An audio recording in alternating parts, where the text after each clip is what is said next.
Maaf, tadi setelah dunia itu ada alam apa? Kubur. Sebelum pindah ke akhirat, pertengahannya ada alam kubur. Nih lihat sini nih.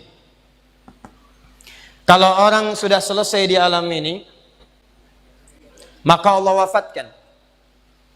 Kullu nafsin dha'iqatul maut. Setiap yang punya jiwa akan kedatangan maut. Siapa yang bawa maut? Namanya malakul maut. Kalau malakul maut sudah bawa maut, maka dia mulai mewafatkan sampai meninggalkan dunia ini. Apa dalilnya Ustaz? Quran surah 32 ayat yang ke-11, paling kanan sebelah bawah. Qul yatawaffakum malakul mautil ladzi wukkila bikum. Kata Allah, katakan Muhammad kepada semua umatmu, setiap yang punya nyawa itu akan diutus malakul maut untuk mencabut nyawanya. Datang maut, makanya orang yang belum meninggal, yang belum dicabut, namanya disebut oleh Al-Quran dengan nama mayitun. Nih, ada ya-nya, ada taknya. Ya-nya ada tasdidnya begini. Mayit. Kalau ada tasdid, berarti artinya CM, calon meninggal. Di antum jangan tersinggung kalau dikatakan mayit ya. Iya. Sama dengan Ustad. Iya. Innaka mayyitun wa innakum mayyitun. Engkau mayit, mereka pun mayit. Engkau akan wafat, mereka pun wafat. Cuman Allah membedakan waktu-waktu wafatnya. Barangkali tidak sama semuanya. Bisa antum duluan, saya belakangan, mungkin. Atau mungkin juga ditukar, jangan salah, bisa ditukar. Saya belakangan, antum duluan, bisa. Gak ada bedanya Ustadz. Ya sudah, saya duluan, bisa setelah antum.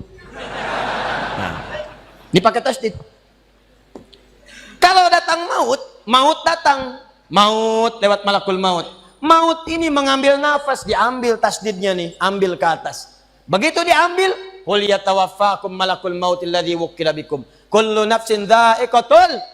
Ya ayyatuhan nafsul mutmainnah, sesuatu yang tenang. Dalam bahasa Arab disebut dengan sukun. Sukun itu tenang, alamatnya sukun bulat. Bulat ini kalau bulat dalam ilmu loghah, bulat jadinya hilang tasdidnya. Maka kalau mayit itu artinya nyawanya sudah tidak ada. Mayitun masih ada nyawa, diambil malakul maut jadi mayitun. Nih, alam kubur. Begitu pindah ke sini, datang malakul maut, dicabut nyawanya, maka diwafatkan, ditinggalkan dunia ini. Maka orang mengatakan telah meninggal dunia. Artinya apa? Ditinggalkan dunianya. Lihat sini, fokus. Karena alam kubur beda sifatnya dengan dunia, lain tempatnya, lain keadaannya, maka lain pula bekalnya. Jangankan alam kubur, beda tempat di dunia saja sudah beda keadaannya. Anda orang Indonesia ingin datang ke Malaysia, kalau bekalnya tidak ada Anda bawa, tidak akan mungkin Anda bisa masuk. Apa di antara bekalnya? Ada paspor yang mesti distempel begitu masuk imigrasi. Pergi lebih jauh lagi, misalnya saya pengen ke Australia, maka Anda harus ngajukan untuk mendapatkan visa. Lebih jauh ke Amerika, visanya bisa lebih sulit lagi. Maka bagaimana dengan alam kubur yang sifat keadaannya beda dengan dunia? Makanya bekalnya pun tidak akan sama. Jadi kalau Anda cuma mengumpulkan bekal dunia, maka semua bekal itu akan ditinggalkan saat di dunia. Maka orang mengatakan meninggal dunia, maksudnya meninggalkan dunia dengan semua bekalnya. Nih, maaf ya, jam dunia, baju dunia, handphone dunia, gelas dunia. Jadi semua yang kita dapatkan di dunia, rumah yang luaskah, mobil yang mewahkah, pakaian yang glamorkah, kalau sudah meninggalkan semua alam dunia itu, maka hilanglah semua yang kita kenakan. Habis semua kita tinggalkan. Walaupun Anda koleksi yang bagus-bagus, tetap tidak akan pernah dibawa. Jangankan Anda, yang mengantarkan saja tidak akan menyertakan. Silahkan cek. Anda punya koleksi mobil paling bagus, apakah saat wafat dikuburkan dengan mobilnya? Tidak.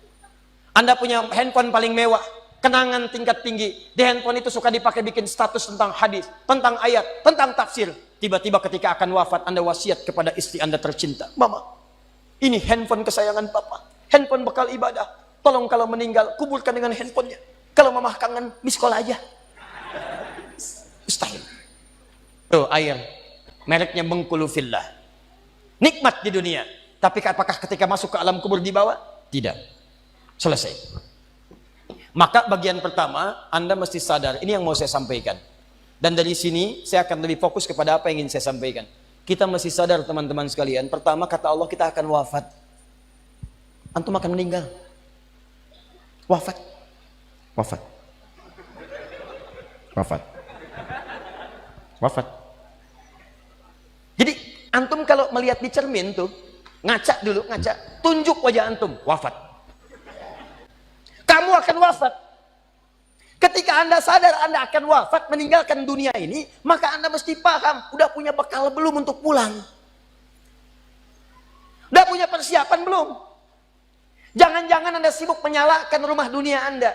Begitu padam listriknya, sibuk telepon PLN, telepon ini, telepon itu. Masuk ke alam kubur nggak ada cahaya, mau PLN mana yang dihubungi? PLN yang datang malaikat mungkar. Man rabbuka? Siapa Tuhanmu? Siapa nabimu? Apa kitabmu? PLN. Gelap. Gelap dan gelap. Karena itu orang-orang yang tidak siap dengan kehidupan berikutnya, maka mohon maaf, dia akan merasa ketakutan ketika meninggalkan dunia ini. Bahkan ada yang saking takutnya, malaikat langsung bergerak untuk memaksa dia cepat meninggalkan tubuh dunianya. Muncul Quran surah ke-8 ayat ke-50. Kata malaikat, akhriju anfusakum. Kamu ini susah banget pulangnya, maka dipukulin oleh malaikat. Pukul, pukul, pukul, pukul. Teman-teman, karena alam kubur itu bekalnya bukan bekal dunia, maka Anda tidak akan pernah bisa membawa cahaya dunia ke alam kubur. Maka saya ajak Anda pada malam hari ini, coba ayo kita berubah. Tolong pikir baik-baik, tidak akan ada yang abadi. Dan besok pun belum tentu hidup. Demi Allah saya katakan, Allah bisa mewafatkan kita pada malam hari ini. Saya cuma mau tanya sebentar aja merenungkan. Tolong tanya pertanyaan saya ini, tanyakan pada diri Anda sebelum tidur. Kalau Allah wafatkan Anda pada malam ini, sudah siapkan Anda dengan bekal pulang Anda kepada Allah? Karena itu hukum mengatakan orang yang tidak punya bekal maka dia tidak siap untuk mudik. Tuh lihat Ramadan tuh. Ntar sebentar lagi, tersisa tinggal 2-3 bulan ke depan datang bulan Ramadan. Begitu di ujung Ramadan, orang semua siap-siap mudik. Demi Allah saya katakan, saya pernah mengadakan survei kecil-kecilan. Saya tanyakan pada sementara orang yang tidak mudik. Saya tanya, kenapa nggak mudik?